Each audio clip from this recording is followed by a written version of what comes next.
mga suki bells ko dyan. So, good morning. Maulang umaga na naman po mga madam. But it's September 1 na mga madam. Christmas is coming to town na. Aga, diba? So, ayun, blessed Friday po. Blessed weekend na naman po tayo mga madam. Ang bilis po ng araw. Ano po mga madam? So, sana po ay okay tayong lahat mga madam. At eto na naman ako, ready to share my menu for today. So, wait lang po at may bumibili. So, ayun, naputol po yung aking chika sa inyo. So, good morning again. Ito, I'm back. So, ang menu po natin for today ay, because it's Friday, ginisang munggo with tinapa. Diba? Siyempre, hindi mawala ang malunggay, dahon ng malunggay. O yung iba naman dyan, dahon, lalagyan ko rin ng dahon ng ampalaya. At yung iba rin po dyan ay lalagyan niya ng bunga ng ampalaya. Diba? So, kanya-kanya nga po tayong version, pero I want to share my own version ng ginisang munggo. At syempre, hindi mawawala ng pritong galunggong. Diba? Mas masarap yun. Diba? Lalo ngayon maulan, ang sarap humigop ng maitan sa baon ng munggo. And then, na-marinate ko na po yung aking menudo.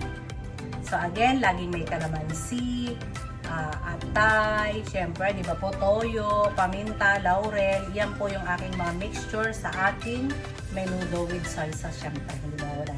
So, minarinate ko na po siya ng mga 30 minutes and then sinalang ko na po siya. Hindi ko na napakita. And then, habang nagpe-prepare po ako, nilaga ko na rin ang aking munggo. So, ready to start na po tayo ng paggigisa. See you later. Few minutes later. I'm back, mga madam. So, ayan. Sangkutsyado na po yung ating menudo. Diba? So, kanina, pinakita ko sa inyo, minarinate ko, and then, hindi ko na siya ginisa, kundi mismo sa pinagmarinadan ko, siya na po, doon ko na siya pinalambot. Diba? Another technique yan. So, habang ginagawa ko yan, yung aking namang sahog sa munggo, yung baboy, ay piniprito ko na yung baboy. Pinapa golden brown natin yung baboy, kasabay ng ating menudo, para walang sayang na oras, diba? So, dahil malambot na yung ating yung menudo, next, ay ilalagyan na natin ang tomato sauce o tomato paste pala, tomato paste. Ayan. Mas gusto ko yung tomato paste kasi hindi siya maputla, diba? Ayan, pagka syempre pang special occasion, maganda naman talaga yung tomato sauce, diba? Pero nakukulangan ako, lalagyan nyo pa rin ng tomato paste para sa more aroma, sabi nga, aroma. Mas masarap. Iba po talaga yung may tomato paste. Makulay na siya. Yung iba po yung texture niya talaga.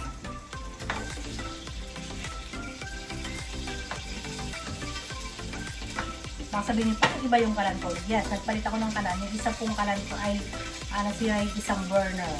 So, nagpalit tayo ng kalan. Kaya dapat talaga may spare, mga madam. So, ayan. Hayaan muna natin pumasok yung lasa ng tomato paste sa karne. Kaya po muna natin siyang kumulo. Pakuluin natin siya. And then ilalagay na natin yung other mixture or another ingredient. Okay? So ayan.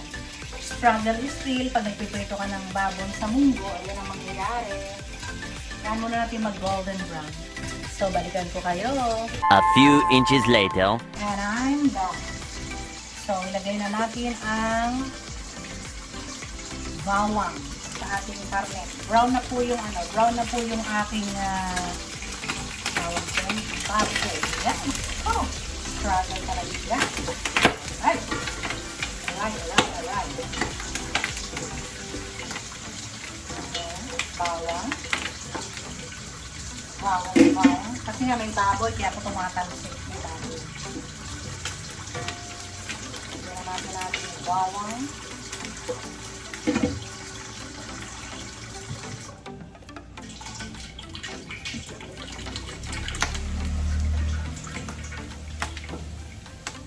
Sunod natin ang sibuyas.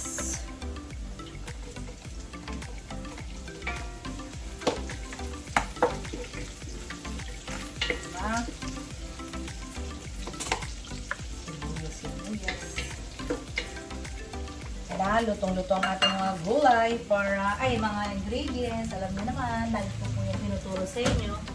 Kailangan ay laging luto. Huwag tayo nagmamadali. Diba?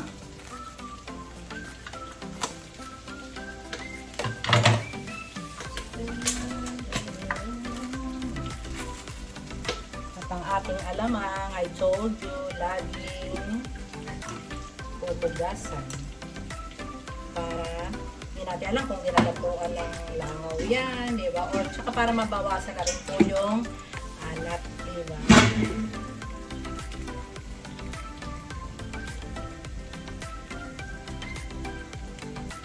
Okay.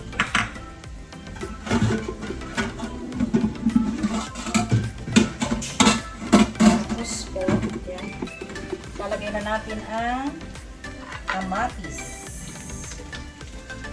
Kaya maraming kamatis.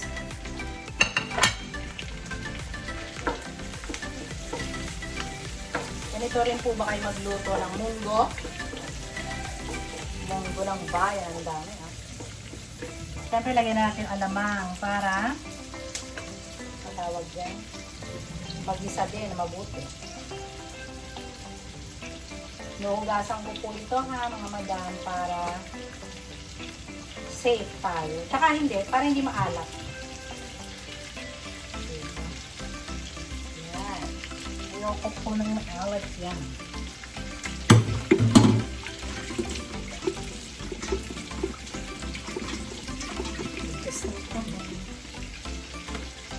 Gisa-gisa-gisa.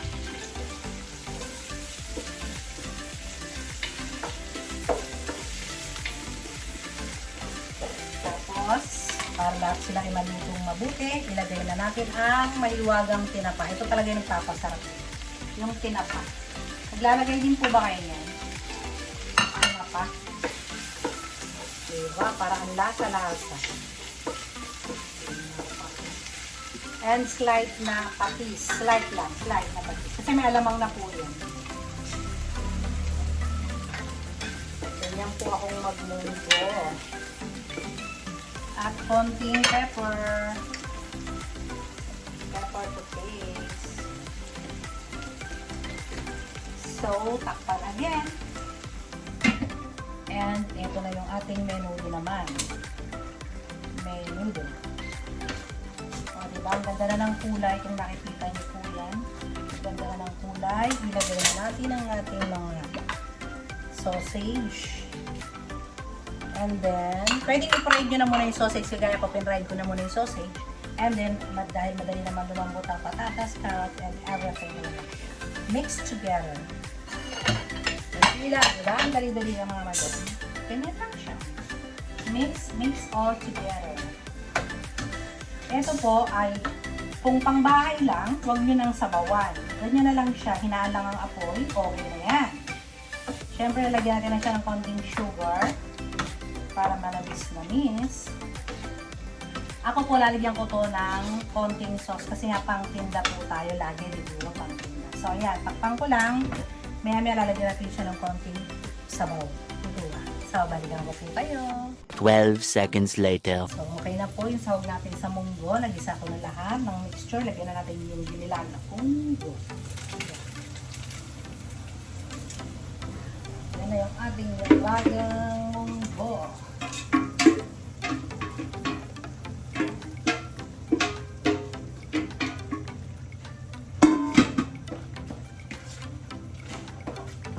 Gusto niyo ba ay masabaw o malapot? Siyempre, kailangan may konting sabaw na hihigupin, di ba? Di ba mga madam? Kailangan may hinihigop ng konti. Yan.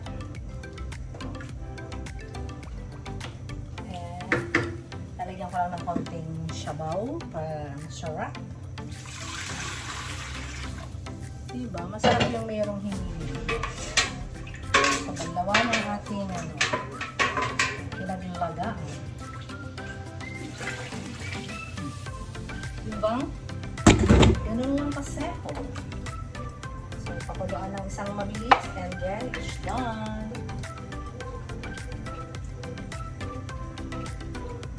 Pag Pagkakulo yan, dahil na po yan, lalagay natin ang ating ampalaya daw na malunggay. Ano ba? Pakuluan lang muna natin. So, ito, ang menudo ay done na mga madam. Done na yung ating menudo.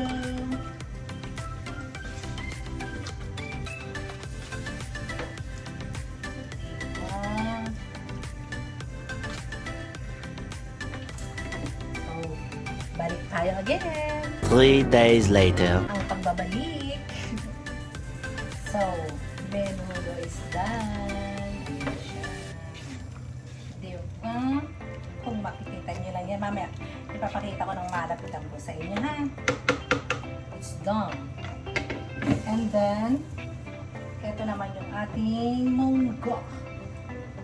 Ayan. Ang munggo natin, ay, ako, nagkamali pa ako ng ano. Ang munggo natin ay lalagyan natin ng gulay. Palaya. Nang maihalo, di ba? Nang maihalo yung ating sandok. So, yan. Ang ating munggo is done. Okay.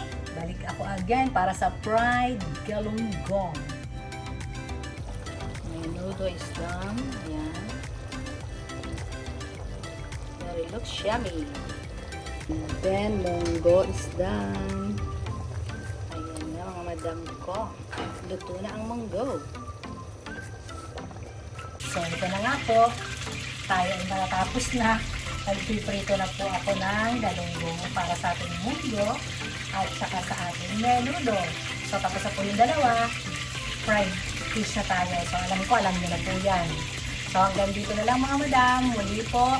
Ako yung mamaalam sa inyo for today's menu. Sana po ay napulutan nyo ng konti ng maraming tips o kung paano iluto ang mga ito. Pero alam nyo naman natin dahil mga basic lang na ulam ko, diba? So, tomorrow, magkita-kita po agad tayo at maraming salamat sa inyong pagsuporta. So, again, stay healthy always, keep safe, and God bless us all. Maraming salamat. Thank you very much.